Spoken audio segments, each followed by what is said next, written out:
Welcome to Roundtable Talk, a podcast about longevity, senior services marketing, and the quality of life as one ages. Roundtable Talk is brought to you by Pavone Group and Varsity, a senior services agency focused on helping clients win the mature market.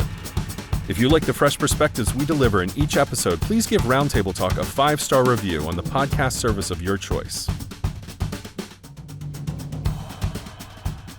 Hello and welcome to another episode of Varsity's Roundtable Talk. Today's guest is Matt Paxton, one of the nation's leading experts on downsizing, decluttering, and guiding families through major life transitions. You may know Matt from A&E's Hoarders or from Filthy Fortunes on Discovery, where he helps older adults uncover the stories behind their most meaningful possessions. Matt, welcome to Roundtable Talk. Thanks for having me. I appreciate it. Absolutely. So let's talk about clutter, something so many older adults struggle with during major life transitions. You often say clutter is never about the stuff. What is it really about? Man, it is never about the stuff. I'm glad you started with that. It's always about the people and the memories attached to the stuff. So I always say it's not about the dining room table. It's about the people that sat at the dining room table. Or more importantly, the people that don't sit at the table anymore. Well said. So why do you think letting go becomes harder as we age? Well, it's proof that we existed. It's proof that we mattered. It's proof that they mattered. I mean, you and I met at a senior living conference and Absolutely. At Smash, and I interviewed 100 of my. So we clean houses all over the country. We don't just do it on TV; we do it in real life as well. Sure. And we interviewed 100 clients last year, and the number one fear was that their parents would be forgotten when they leave. So, think about it. This is on average 65 to 85-year-old client that they're worried about their parents who have been gone for 30 plus years. And they're afraid that once they leave this planet, their parents are wiped and the memories of them. And I think about, my dad died when I was 25. My kids I have 7 kids. My kids never met my dad. And I get that fear. I totally get that fear. And I think it's why a lot of us, as we age, we hold on to things so deeply. And then you also have to get in the demographics of America. You can't ignore the demographics when we were born. The people the boomers that are passing right now were the kids of the greatest generation, which were the kids of the Depression. And so we've got a really unique thing where my mom was 22 when she had me. I was 34 when I had my first kid. So you have a generation with the boomers and the greatest generation that they grew up together and they were very tightly bound. There's a 10 to 15 year gap between the next 2 generations. And so when you really look at the math of aging, this is the last generation that grew up together, that, there's 3 generations under 60. Yep. That's pretty amazing when you think about it. And so they had family time. And then I think, we're near the holidays right now where we're filming, and, the family started in the living room, the family started in the dining room. And I think that's a hard thing for this next 2 generations to understand. I'm in my dining room right now, and it's really my office and a music room for my kids. That's great. It was a holy place for my grandma. Absolutely. As you're talking, I'm old enough where we got china when we were married, and I have my mother's china, and I know my son isn't going to care about either of them. And it doesn't mean he didn't care about you and your mom. He just doesn't need that china to do it. He does it through another item. It might be your briefcase or your watch, or for my kids, it's a paddleboard. I get my one-on-one time with my kids on my paddleboard. And for me, I have my grandma's bowl. I'm going to make, at Thanksgiving this year, I'll make some really cool apricot pies out of my grandma's bowl because I remember that with my grandma. My kids don't need that. They need something else.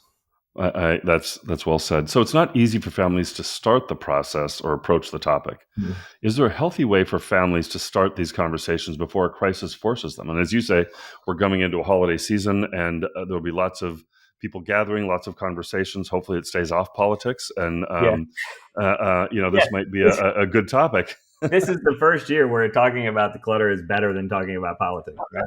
Right? I always jokingly say, and by the way, Friday, so the day after Thanksgiving, is the busiest day of the year for my business. We get our most phone calls on Friday. And that's because everybody goes home. They go home to see mom, and they say, oh gosh, we got to do something. And then it takes a year or 2 to do something. My advice is always don't talk about the mess if you can see the mess. So I'll say that again. Don't talk about the mess if you can see the mess. But the only time you want to talk about it is when you see it. Yep. And the reason we say that is it's the trauma, right? It's the drama. It's the trauma. We call it the amas. And it's hard. You have to step back. And remember, I built all this off I was on Hoarders for 15 years. So for the first 10 years of my career, all I did was the most extreme cases in the world. And we just did extreme hoarding. And so I teach a lot of these lessons to families now based upon the most extreme situations where your family's probably half that, right? Or maybe even 40% that. But the lessons all relay. And what I'll say is you first start off with, hey, we love you. You have to really, really stress the love. I mean, I've changed my verbiage drastically in the last 20 years. I used to walk into a hoarded house. Oh my gosh, this is so gross. It's so filthy. How do you let it get like this? Why do you live this way? Something anyone listening right now would say to their loved ones. And really what you have to say is, wow, you had a really big family. You had a lot of love, because it's all caused by trauma and loss of people that matter. And we're trying to fill that hole with stuff. Many people would fill it with drugs or alcohol or working out or work or fitness, or it could be anything. And I'm throwing a lot, faith, it could be any, I'm throwing all that in there, right? We're looking for happiness and self-worth in something else. For a hoarder, it's stuff. You really have to, if you're talking to a loved one, you have to change the tone to, hey, okay, we had a lot of love here. A lot of people have moved on. That's why we're sad. And that's why we're holding on to stuff. And if you really come with that compassionate tone, it changes the whole conversation. And then you have to get aligned on the finish line. The finish line is probably the most. When I say the finish line, is like, where are we going? Like, what's happening next? Yep. And that's why you and I met at a senior living community, conference, because that's the finish line for a lot of our clients. That's right. They're going to move to senior living. And now what has really changed in the last 20 years? I started this when I was 25. I'm 50 this year. So I've been doing it longer than I haven't. And I started it because my dad, my stepdad, both my grandfathers passed away. People always think, and I didn't do this because I had this brilliant idea. I was available. Everyone else was working. I was a kid, and all those men passed away, and I had to clean out their houses. But for me, I just really, really stress, like, okay, what's the finish line? Where are they going to go? And then we have to get aligned on that. We have to get aligned. And then that's the impetus to say, okay, all right, now we're going to put a plan together. And it takes the emotion. It can't be like, you're filthy, grandma. What's wrong with you? That doesn't help. It's not effective. When I started this 25 years ago, grandma was Rosie the Riveter. Grandma, you can't put grandma down. Grandma did I had we started this in Richmond, Virginia, which was really became the suburb of Washington, D.C. It's 2 hours, but it is. And we would find all these top secret documents of these badass women that did some amazing things during the war.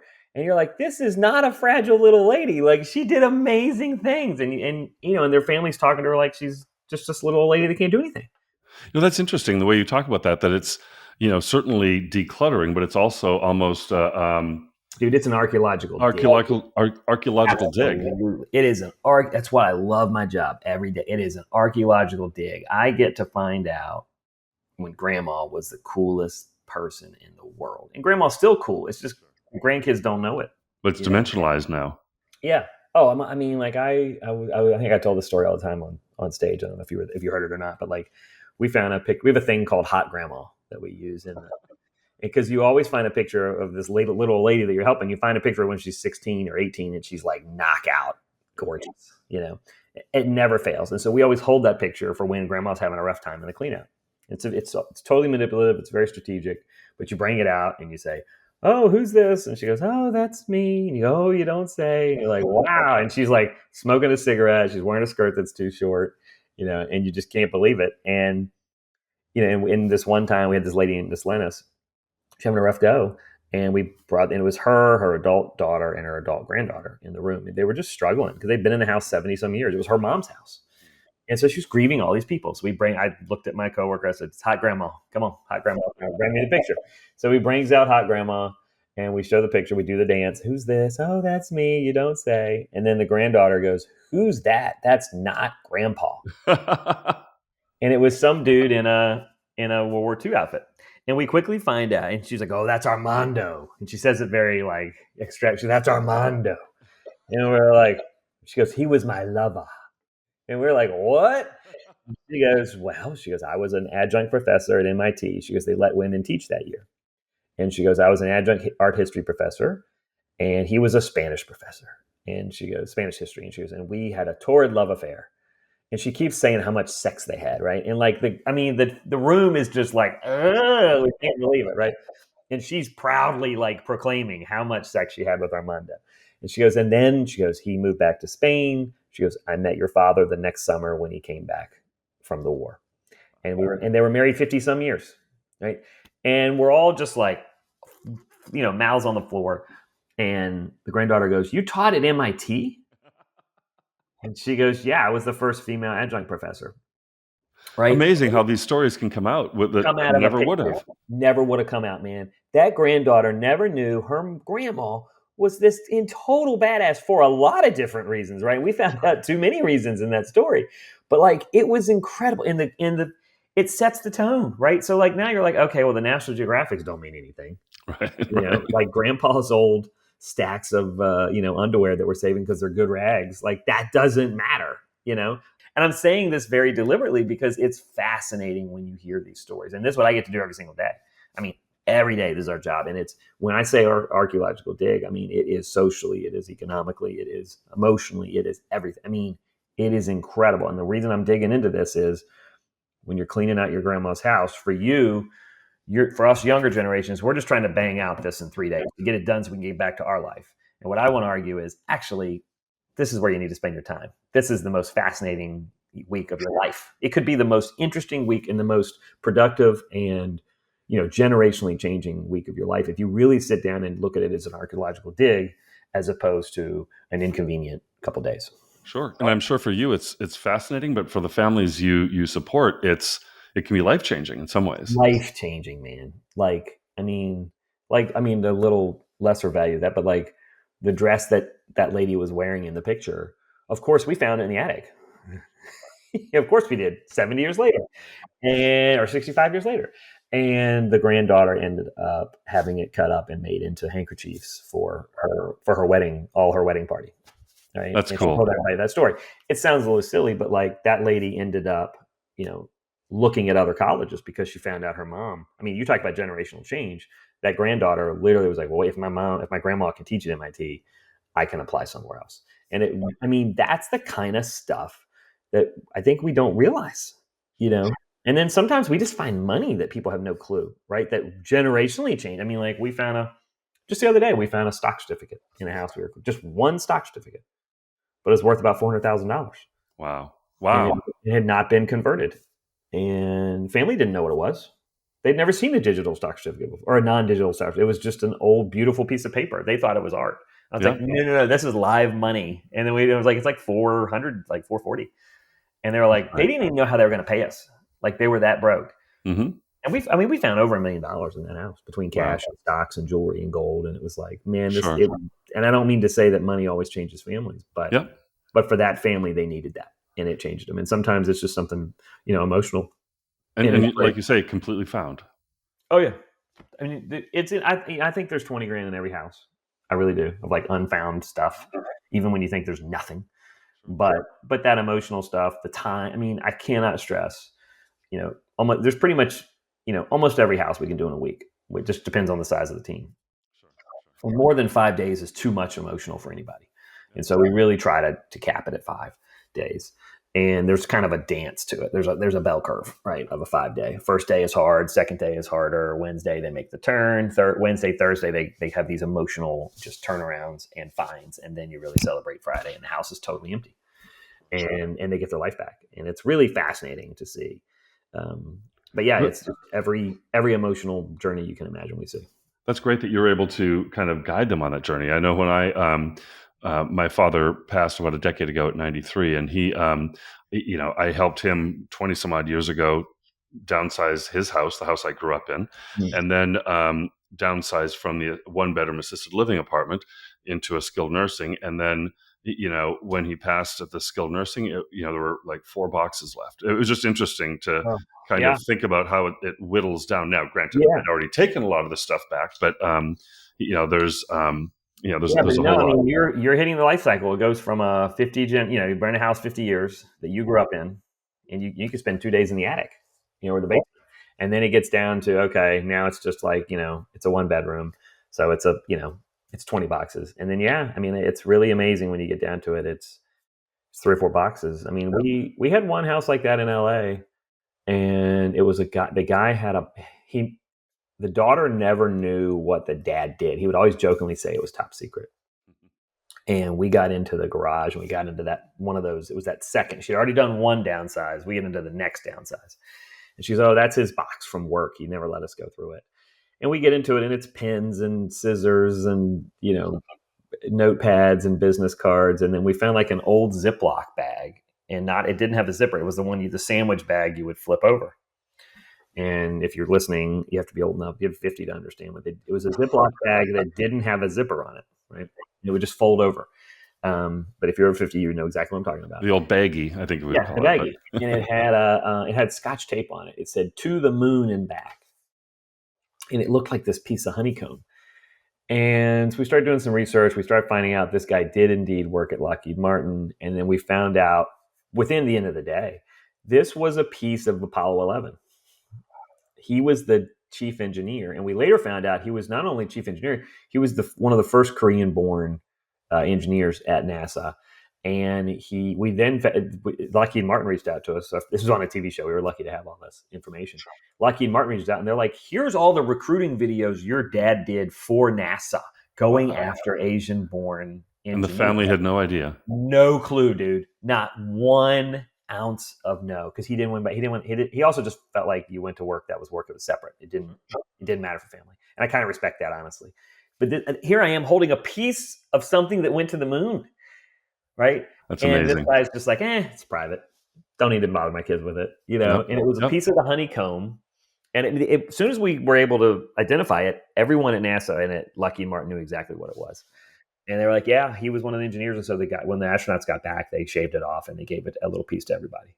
So it was just sitting in a box in a closet closet probably, or attic or something. Wow. Yeah, it was fascinating. I mean, that's the stuff, and it's just like, and of course, one of my sons wants to be a pilot, so I was able to take a picture of it, show it to him. And I was like, dude, and I was like, you could go to the moon. Like, this guy went to the moon. I mean, he was in a camp. He was in a internment camp at one point. Wow. Yep. Like, think about that, man. Like, I mean, it's really just amazing the stories that come out of these houses, and that's why I'm so passionate about it. I mean, it's just incredible, the stuff we find. And so to a very long answer to your original question, it's never about the stuff. It's all the journey. It's all the stories. It's from internment camp all the way to helping people get on the moon. Like, that's what stuff is about. And does it motivate us as the next generation to be special? I remember you sharing a story when I heard you speak at Smash about something that you took from your father that you now are having in your home and appreciating with your son. Are you able to? Do you mind sharing that story? The reading chair. The chair. Yeah, exactly. Yeah. So my dad had a really awesome. I sat in my dad's chair. I think a lot of us, the dad had a chair, and it sat by our window, right? And we would wait for my dad to come home from work every night. He had a 1981 BMW 320i, so it was very distinctive. Circular headlights. There was 2 on either side. So it was 4 headlights. And of course, one was always out. So my dad only had 3 lights. We called those padiddles when we were kids. But it was a very exciting thing to sit there, right? And then, I don't know why, but when my dad left, when my dad and my mom split, the chair was still at our house for a while. Probably because he lived in out his car. I don't know. But it was probably not a good part of the story. But it doesn't matter, right? And I don't remember that part of the story, but I don't remember that part. Like, my Christmas, like when I would come down for Christmas morning, my stuff would be in my dad's chair, and we would. And so when my dad died, it ended up being in his house, and I loved that chair. I would sit in that chair with my dad when he got older, and we'd smoke cigars in that chair. It was a lifelong journey. That chair was. And when my dad died, I wanted that chair, and I got it, and it was a 1956 Eames. Like, I'll never forget it. And it was a really special chair. And then when I got it, turns out it was a knockoff 1972 Sears. It was not an Eames, which made more sense, right? At this point, yeah. But I got the chair, and it stayed in my life. And now my kids sit in that chair. I love that. It's the reading chair, and they didn't know my dad. They know of him, but they didn't know him. And there were a lot of complicated things. I make my dad very romantic, but it was a lot of complicated things. My dad too, and But how great to have that connection. yeah. Oh well, and so this is the best part of the chair. My kids are not athletes. My kids are academic and musical, and so they sit in that chair, and and when it's their reading chair. And so when anyone knows when someone gets in that chair that they're on the last chapter of a book. And so when we have six boys and one girl, and so when we were going through Harry Potter, like there was someone sitting in that chair almost every day, and it became a situation where my kids would go in there and you'd gather around the chair and people would start to clap and you get to the last page and everybody hoots and hollers and they shut the page and they tell us what the book's about. That's fantastic. And, well, I knew my kids early on were not going to get carried off the field on someone's shoulders like Rudy. Like that's not the cards our family was dealt. But they are very extremely academic. And so I wanted to make that special. And so ironically, like that chair has become something way beyond what That's great. my dad would love it. He would think it's really cool. And the problem now is it's like, okay, well, when I die, like who gets the chair? Yeah. But the thing is that's at the core of your business. And it's, I thought that was so cool how that's such a personal story, but yet it's either that led to lessons that you've taken into your business and your, TV work, or vice versa. Maybe, the TV work led to recognizing that. The lesson we would give at work is divvy that, literally share custody of the chair. I know that sounds silly, but like let that chair, if there's 3 kids that want it, then 6 months at one person's house, 6 months at another, and it sounds silly, but like, if that's the memory that you all want to hold on to, great, let's share it. Let's celebrate it. Don't have the familial tension where only one gets it. I mean, I can't tell you how many families I've seen just totally break up over stuff. And it's really sad. I mean, it's super sad. I mean, I've had families, I haven't talked to my brother in 10 years. Because of a sofa? Really? Because of a guitar? Like like the one thing I can prove, the old George Carlin thing, like you can't take it with you. And you can't. And King Tut's the only guy that took it all with him. That's right. And it's finally, I just saw yesterday that it's all on display now in a museum in Cairo, finally. Yeah, finally. Right? It went around the U.S. forever. Well, that's right. Like, it's so cheesy, but it's the journey. It's not the destination. Mm-hmm. Yep. Right? And I will say, I mean, I'm very lucky. Someone asked me the math the other day. I was telling you earlier before we started. Like, there's that one book that tells you your 10,000 hours. Yep. I think that's Malcolm Gladwell. Yep. So it's 10,000 hours to be an expert. So I was wondering, well, gosh, in 25 years, how much time have I spent in hoarded houses? And it was 300,000 hours spent in hoarded houses. Amazing. And let me summarize 300,000 hours for you. It's never about the stuff, and you can't take it with you. And well said. It's all about time. Like my currency now is time. I mean, I'm 50, right? Like that's not old, but my dad was 52 when he died. So that's close. And one of my sons came to me. I got 6 boys. So 12, 13, 14, 15, 16. And no, there's no 14. So 12, 11, 15, 16.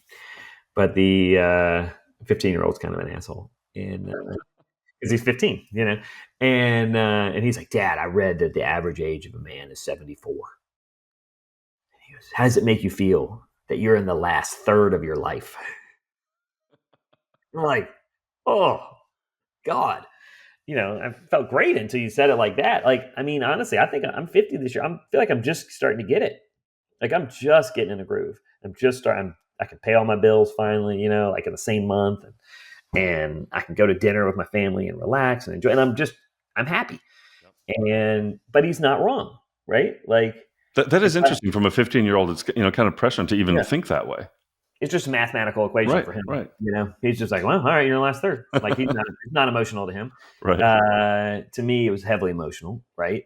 But it did get in my brain. And I say to all my clients, I'm like, okay, like you're 80, dude, you're on borrowed time. Like, do we really want to spend the next 3 years going through pictures of you going to Acapulco in 1980 with your wife? Or do we just want to go to Acapulco one more time with your wife? Let's go make some new memories. And so like, you'll hear me speak and preach. I mean, I've written books about it. Keep the memories, lose the stuff. Even now, like, let's go make new memories. Like, that's really what living's about, Absolutely. And if you're lucky enough to still be here, Like, let's go make new memories for the grandkids, like make the next generation. Like, I just can't stress how important it is for me that, I want to take some time to celebrate the past, but I don't want to take all the time. Yeah.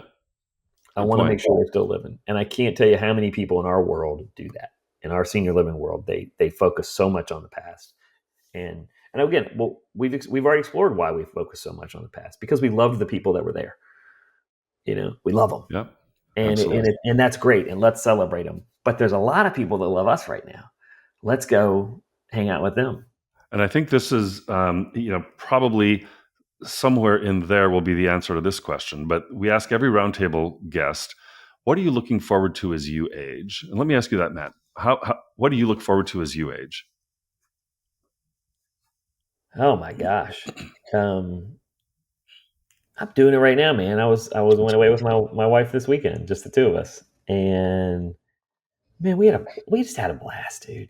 Like, I mean, we have a lot of teenagers. We have 7 teenagers. Do they take care of themselves, or? Yeah. or Oh yeah, I mean, yeah, we're lucky. I mean, now they're just like, and all of them were alive when you got back. two of them didn't even know we left. Like, I mean, literally, like, that's fine. I mean, but like seeing that next generation, joking and not joking, but like seeing them put stuff together. I mean, like we have an autistic boy that's incredibly musically inclined, and it's really fun to see him like explore music. And he's getting older, right? And so it's now more about music and less about autism. And I just have to say, like, that's probably one of my favorite things. It's just like watching your kids like figure stuff out. And like I feel more like a life coach than I do a dad now. That's great. Sure. And I come from a long line of entrepreneurs, like a long line of entrepreneurs. And even this in the summer now on my TV shows, like my kids come and work on the TV show. That's great. And so like for me, I think that's like, how cool is that? Oh, dude, it's the greatest thing in the world. I got to take my daughter to see New York City for the first time a couple weeks ago. And it was everything that New York City is. We got on a very offensive subway train. She got to experience it. We got to go to an incredible restaurant. We got to go see Times Square. We got to go see a show. Like we did it all. That's great. That's what I'm loving. I don't want to say I'm looking forward to it. I'm doing it. And I think I'm in the middle of the action. And I think to be able to do that at 50 is really special. Like, I am very lucky that not many of us got to do what they were put on earth to do in your 20s. And it was totally a mistake, like I was just available. But like, I'm very lucky now. I'm going to be 30, almost, I mean, soon it'll be 30 years I've been doing this. And I'm honestly a kid. I think I'm 20, I'm 50. But like, I love watching my kids figure out who they are. And I'm not even a grandpa yet. But like, and if you're watching, please not anytime soon. But like, I really, really, really love watching my kids figure out who they are. And I know some of them will be entrepreneurs, and I can't wait to work with my kids on their business. Like, because they work in mine now, and I love that. And so I just can't wait for them. Like, they're starting to get their own ideas. And that is the coolest thing to me. It's like, all right, cultivating a world where my kids can be creative and figure out what they want to. Like, you can't see it, but this behind me is our dream board. And this is in our office. And this is a whiteboard where anytime someone has a dream, they want to do something, they put it on the board.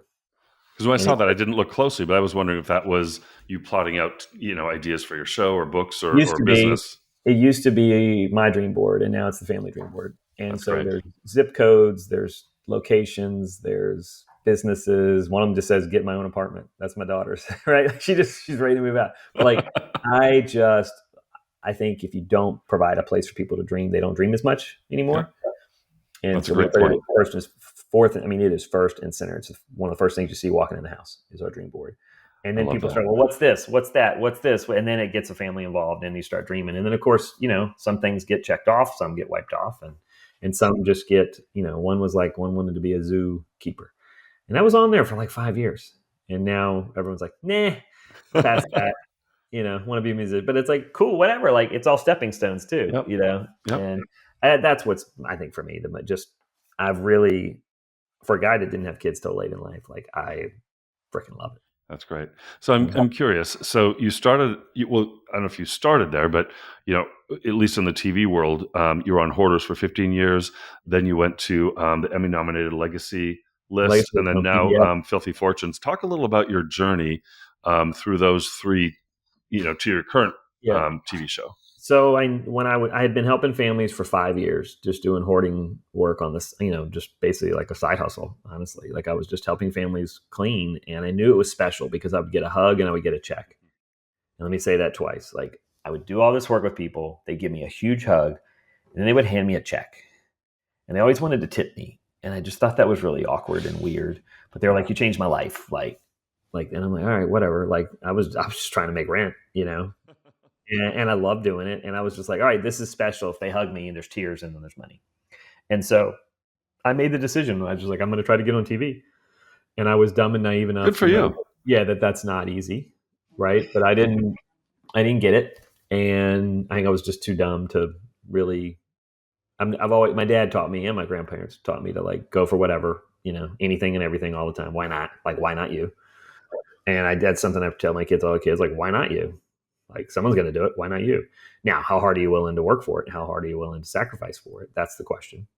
And I believe anyone can do anything, including go to space. But like, how hard are you willing to work for it? Like, that's the question. And I think now more than ever, there's an opportunity to outwork everyone. Like, I mean, it was hard for people like you and I to be successful because everybody worked really hard. There's not as many people working as hard. And I don't mean to put people down, but like, this is a time more than ever to succeed, if you're willing to work. But anyway, so this is 20 years ago. I was like, all right, I want to be on TV. And I just went out and asked everybody I knew, every single person. And my dad had taught me very early. He said, you're going to get 99 no's before you get a yes. And my dad was in sales. And sure. That was good advice. Yeah. So he goes, when you get that 99th no, you get that 97th or that 96th or that 85th or that 55th, like, don't get depressed. That means you're one more closer. Like, you're almost there. And so he really taught me early. I mean, this was at 16. And he told me, he said, you're never going to be the best looking. You're never going to be the best dressed. You're never going to be the richest. You're never going to be the smartest. You're never going to be the strongest. He's like, all you have is effort. Like, that's all God gave you. And he goes, you will outwork everybody. He's like, that's what you can control. Everything else, you're going to be like 5th or 6th place. And that's a hard thing to hear when you're 16. But it's an amazing thing to confidently know when you're 21 and 22 and 23. And so I was years ahead of my colleagues because I was already beaten down. I didn't care. Like, I'd get told no, and I was like, all right, 96, 94 to go. How did you get Hoarders? What led to that? Nobody wanted to do it. They had looked and looked and looked, and I had YouTube came out that year. It was the year YouTube came out. They were paying $30 if you put a video up the first year. So there was not enough content. So people listening, there was not enough content yet on YouTube. And you talk about the stars aligning. A kid that worked for me on the side, he was in film school and he was trying to put something on YouTube to get $30. So he goes, what we do here is kind of cool. Can I just film a hoard? And I was like, yeah. And so he did.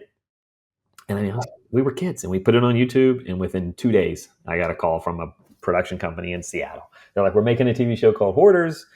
We need one more episode to wrap up the 6. And I think they were paying, it was $300 an episode. And I was like, I'm a millionaire. I was like, that's like 10 YouTube videos. It was $1 million.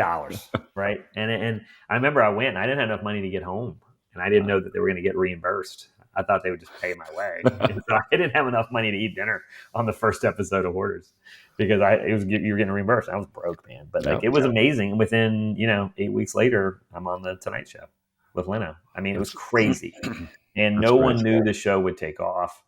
Turns out I had the right personality for it. And I had been quietly hustling for 5 years. And we didn't know that it was for that moment, And I'll take that further. I mean, like my business now, Clutter Cleaner, I mean, we help families all over the world right now with downsizing and estate cleanouts.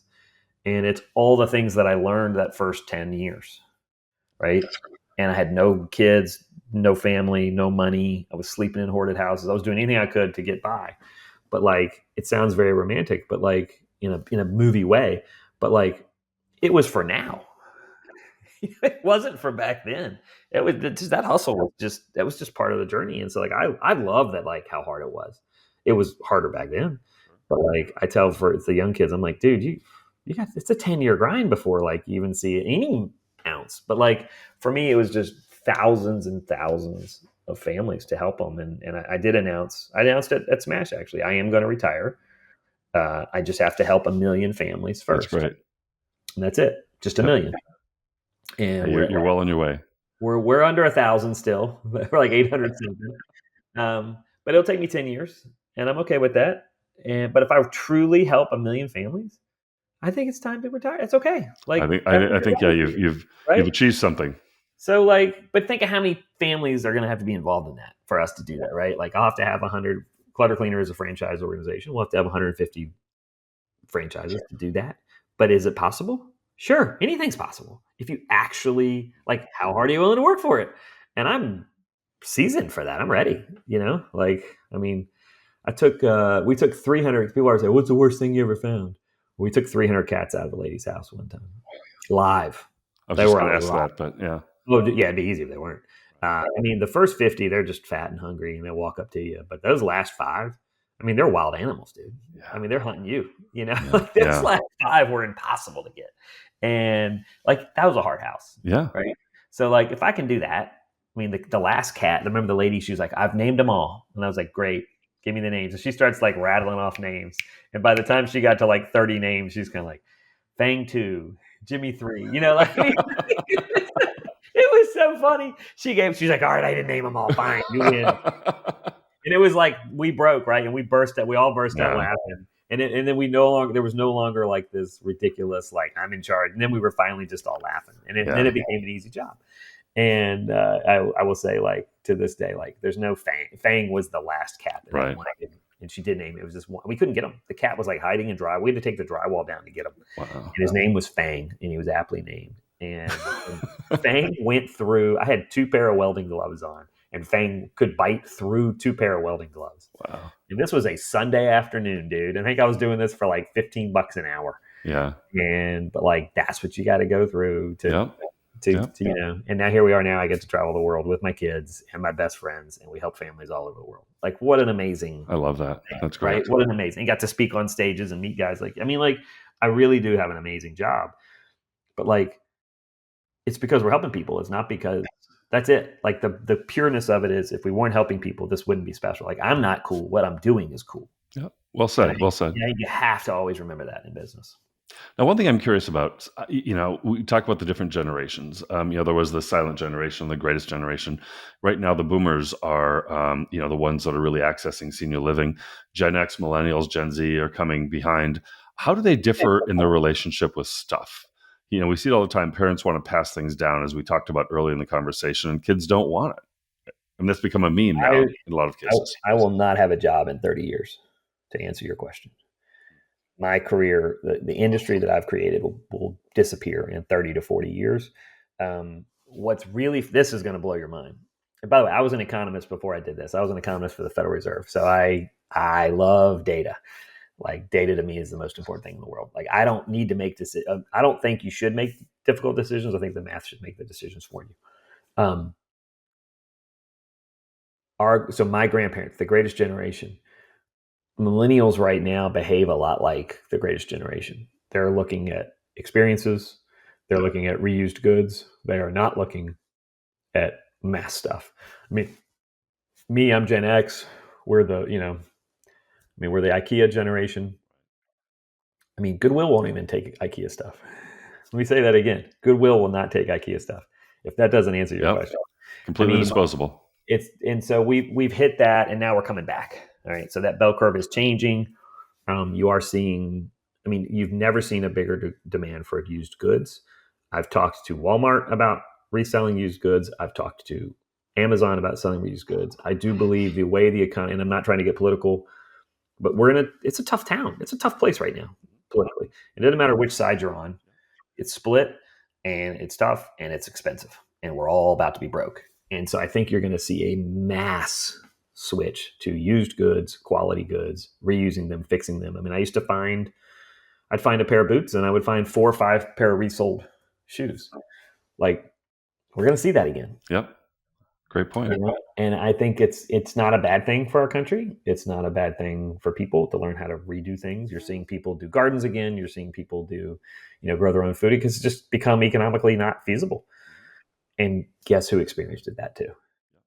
Because of political and war, so did our grandparents, greatest generation. So I think you're going to see, to get really deep, I think it's a reset our world needs. Technology has has taken too much over. And, I think it's going to be interesting when the internet breaks, because it will at some point. The internet will break or disappear. That's what World War III looks. From what I understand, that's what World War III looks like. Is we just don't have internet, so we won't have cell phones. We won't have internet. I mean, I think how my kids will prevail in that. It's going to be a tough couple weeks. Yep. It's going to be a tough couple months. And I'm not saying the world disappears, but I'm saying it will be a reset that I think will be interesting and will look a lot like our grandparents did. Yeah, the whole cybercrime and whatnot is interesting to think about how that can take things down. But interesting. I mean, so I want to take a few minutes to play something we're calling Keep It or Kick It. Oh, I like it. I'll name a few things that people like to hang on to, and you tell me if it's something we should keep or kick. Okay. Okay, ready? Old trophies. Kick it. Don't need them. Completely? Yeah. It's not who you are. It's something you did. Yep, good. Wedding china. Go earn a new one. Wedding china. Keep one, kick the rest. I like that. Why? Celebrate what you had. Doesn't matter if you're with the person or not. Celebrate what you had. That's really smart. Yeah, or use it. I mean, that's really what I tend to just use it all. Like put it in the dishwasher. Mm-hmm. The lady that's going to be upset that you're putting the china in the dishwasher died 15 years ago. It's cool. Don't worry about it. Yep. Use it. Great point. I do see family. This is a tough one because this is one people really struggle with. I do see families crack it up and make vases and stuff out of it where they can reuse. So repurposing china is a really cool way to go. Like that. Childhood artwork. Take a picture of it and kick it. Nice. Boxes of VHS tapes. Don't even look. Just toss it. Kick it. Interesting. You haven't looked in 30 years. Yep. You haven't looked in 30 years, so why look now? A cookbook collection. You'd be surprised. I would go through them. I'm big on artifacting. Take pictures of the ones and then get rid of it. Interesting. Yeah. And taking pictures of old pictures and other things, even the, not the chair because you can interact with that, but other kinds of mementos. So that's one of the things I've really learned is that kids art you talk about, we call it mediocre art. That's what it is. It's mediocre art. Yep. If your kids were artists, they'd already be special. They're not. So they're an artist in something else in the world. Sure. So it's really mom that's holding on to that. It's not the kid doesn't give a shit. He doesn't care. Yep. Like get rid of it. But we use an app called Artifacts, ARTIFCTS. Yep. I've connected with those folks. They're great. They're amazing. Heather's amazing. We use it in all of our Clutter Cleaner. We use it with all of our families, and you can just take a picture of the item. But in fact, I'll be artifacting a couple recipes this week. Like I love artifacting. So yeah, recipes. Take the pictures and then make them. Don't just take it because it's there. Make a recipe. Get the smells that your grandma used to do. Like do it with this next generation and pass it on. That's great. Keep it and then toss it. Every birthday card ever. Look for money, get rid of it. That's true. You don't want to just toss them out without going through them. No, this is a horrible story, but I got to tell it. I had one lady that, we were cleaning her basement out and her husband let me in upstairs. He's like, she's downstairs. And we had a box full of sympathy cards. And she's like, oh, that's from my husband's funeral. And I go, did I just meet your husband? She's like, oh, that's my second husband. She goes, we've been married for 20 some years. She goes, these are sympathy cards from my first husband. And I go, when did he die? She's like, in the 70s. I was like, don't you think we can get rid of these? She's like, I don't know. I feel like I should go through. I was like, first of all, your husband's a saint. Right. Second of all, no. I was like, if anyone's alive, I go, here's the deal. I go, let's go through 10. If any of those people are alive, we can keep them. And I said, pick 10 random ones. So she just picks them out. And 8 out of 10 were already dead. And she's like, all right, you made your point. Let's just toss them. Yeah. Now, one thing I would say is I take leaps. I'm really big on leaps. If you are going to sort them, and then if you say, I'm going to keep them, I just got to go through them first. Going through first never happens. So just take the leap, man. Just toss them. You haven't looked at them. It's just like the negatives on your photographs. You've never looked at the photographs, but you're afraid to throw them away. You've never used a negative in your entire life. How is your life going to be different if you toss it? It's not. Great point. You're just going to have more space. So just leap. Take the leap, man. Great point. Yeah. Unused kitchen gadgets. Get rid of them. Donate them. You don't need them. I guess the key there is unused, right? Clothes that might fit someday. They don't fit today. Get rid of them. I go one up and one down. So I'm a 36. I keep 34s. I never went to 38. I don't need to keep my 28s. Yeah. Good point. I was 15 Yeah. when I did. I didn't get rid of them. Kids or grandkids' old toys? Toss. Toys are honestly, so, we had a lot of kids. Toys, I think, are one of the worst things because you keep them because you don't want to get rid of your kid's childhood. They don't let the kids donate it. So I let the kids make the decision. You as the adult have to go through. The kid's ready to donate it, donate it. That's And smart. there's a lot of kids that need toys. So donate them to people that need them. That's Donation's a huge tool. Donation's not just the right thing to do. It's an easier way to trick yourself to get rid of something in a positive. I mean, donation is an amazing thing. If you can find a place you actually care about and you align with their mission, donate. Like, I promise you. And I work for Goodwill, and I'm telling you, we don't care if you donate at Goodwill or not. Donate wherever you're aligned. If you align with their mission, donate there, and it'll help you clean your house. I mean, I tell this all the time. I have 20 some teams for Clutter Cleaner that clean houses. We'll have 100 locations in the next 2 years. And I will raise my family and pay for all my kids to go to college because people like you can't let go of their stuff. All you have to do is donate it, and I would be out of business. That's all you got to do. Give it away for free.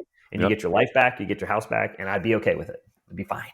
That's great. And like you said earlier, with the next generations coming up, and it really feeds that kind of reuse market and that philosophy of sustainability, I guess, at the core. And this is what blew me away. I mean, I used to really be negative on Goodwill, and they heard me say something on stage, and they invited me. They said, "Come any location in the country." And I was like, I happened to be in Richmond, Virginia that day. They were like, "Great, come today." I was like, "Okay." I gave them like 20 minutes. I showed up, and they said, "Pick an item." And I was like, "What do you mean?" We're going to follow it all the way through. So I grabbed a pair of jeans, and I followed it all the way through the Goodwill Center. And I found out if you donate it, who touches it, who has a job. And you don't realize how many people have jobs, how many people of disabled people and people without means that get to have jobs there. But what blew me away is how much recycling they do. I mean, if the jeans aren't sellable, then they go and they get recycled and they get turned into insulation. Wow. And that's one of the things I was thinking as we were talking is seeing the video of like floating trash and third world countries that are having piled up. Nothing gets wasted at Goodwill. I think it's like less than 8% that gets tossed into the landfill. That's really encouraging. Yeah, and I will tell you, like, I cannot stress, like, people will reuse more and more, and that's only going to become as the economy changes over the next 8 years. I think you're really going to see people reuse more and more and more and more. And I mean, even my kids love thrifting now. It's crazy. Like, they get really good clothes there. And I mean, I got a pair of jeans there. They're for like $12. And I was like, oh my God, these are $150 jeans. And I'm like, this is great. But like, I cannot, the recycling and the repurposing is really, really special. And it's the more you do that, especially when you know the story from your grandparents, like now it's a more special item. Sure. That's great. That's great. So you've seen how tough these transitions can be. I mean, you've been living it for decades now. How can senior living communities better support new residents through right sizing and life transitions? And related to that, I would love to get your thoughts on the term downsizing versus right sizing. Is there really any difference, or is it a kind of just trying to rebrand the same thing? They're rebranding the same thing. It's the same thing. For some people, right sizing is the right word. For me, it's brutally honest. Look, you're downsizing. You're going from a 5,000 square foot home to a 500 square foot apartment. Might make you feel better by calling it right sizing, but it's but the reality is what it is. Yeah. So how can communities support that? Yeah, I think giving them a space to share the stories, like, and then more importantly, giving a space to create new memories. Like, it's not just a home. Like, people, you and I know, because we're close to the communities, we know how great they are. Like, they can be incredible. The food, I mean, oh my God, to have the food, the quality of food that you have at your fingertips with the safety of of the medical stuff there, and then to have the community. Like, my mom moved into a community 3 years ago, and I don't get to see her that much because she's so busy, like, she's doing so well there. So I think, it's important for people to understand, like, get into the community. I think communities need to use their space for younger, like, not just immediate prospects, like, let it be an actual community. Let people from the generationally below go in there and participate and use the stages and use the auditoriums. Like, get people in there and hear the stories. I think the most important stories, I mean, you've heard me for the last hour tell these incredible stories about my clients. Those stories need to be told. And I think the senior living communities need to be the hub for that. And you need to be recruiting your clients that are 50 right now, but they need to be showing up for a senior show and tell or a senior story hour so they get comfortable with your community. It's more about truly making it a community. That is what seeing those and getting those next 40s and 50-year-olds. Because if you do that, I mean, like a lot of colleges have gotten really good at that. Like they're letting kids. I mean, like my kids I live in Georgia. My kids in high school, they go and play at Mercedes-Benz Stadium. Every high school gets to play there. And then they get to go to University of Georgia for a field trip in elementary school. And then they get to go play in middle school on that field. So where do you think these kids want to apply to go to college when they go to college? They want to go to Georgia because their parents have been watching it. All their friends wear it. They see every elementary school here, their mascot is a bulldog. Like they have done an incredible job, almost to a cult level, of the younger generation is showing up at their college, and it's something the community can use. And so when it is time to go there, it's a great analogy. And that college is thriving. Senior living communities need to do the same thing. Yep. You already have the space. You're not using it. That's great. What expense do you have, honestly? Yeah. Yeah. And what a great way to showcase the life that's within the community. Just go do what you already do. Just invite more of the world in to see it. I'm not asking you to be anything different. I want you to be as great as you are. Just get more people in there to see it. Well said. Well said. So last question. What have you learned that you wish you could have told your younger self? It'll work out. It just does. That's great. All the time it may not be easy. It's simple but profound. Yeah, it works out. And, I read this somewhere online.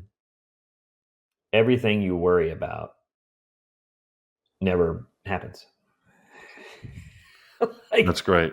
Your life just works out. Yep. If you're giving it your best and you're showing up, you're 100% devoted and you're showing up, it works out. It may not be what you thought it was going to be, but that's okay. Yep. It works out. Like, good Lord, y'all, if y'all knew my whole story, like it is crazy that you listened to me for an hour. I mean, I was walked out of a casino at 24 because I was being fired from my job. And I still to this day cannot go to Caesar's Palace. I am barred from Caesar. And that is a true story. And I'll tell you that story over a beer someday. But like, it worked out. That's great. I'm the luckiest guy in the world. It just took 10 years longer than most of my friends. And that's okay. Yeah. But boy, how did it work out for you? It's amazing what you've accomplished, what you've achieved. Matt, thank you so much for your time. I really appreciate it. This has been a lot of fun, interesting, inspiring. So thank you. Thank you. If anyone listening tonight, when you're with your family over the holidays or the next couple months, just have the oldest person in the room, just have them point out one item and say, tell me a story about that item. I promise you'll have a different life if you do that. One item, one story, it'll change your life forever. That's great. That's great. Well, thank you. And thank you to everybody listening. I'm Derek Dunham. And thanks also to Dave Schaffner, our producer, Matt Campbell, our engineer. And again, Matt Paxton, that's, I think, a great way to end it. When you're here over the holidays, ask the oldest person in the room to tell a story about one item. Your life will be different from here on forward. Hey, thanks very much. Thanks, man. Appreciate you. Bye-bye.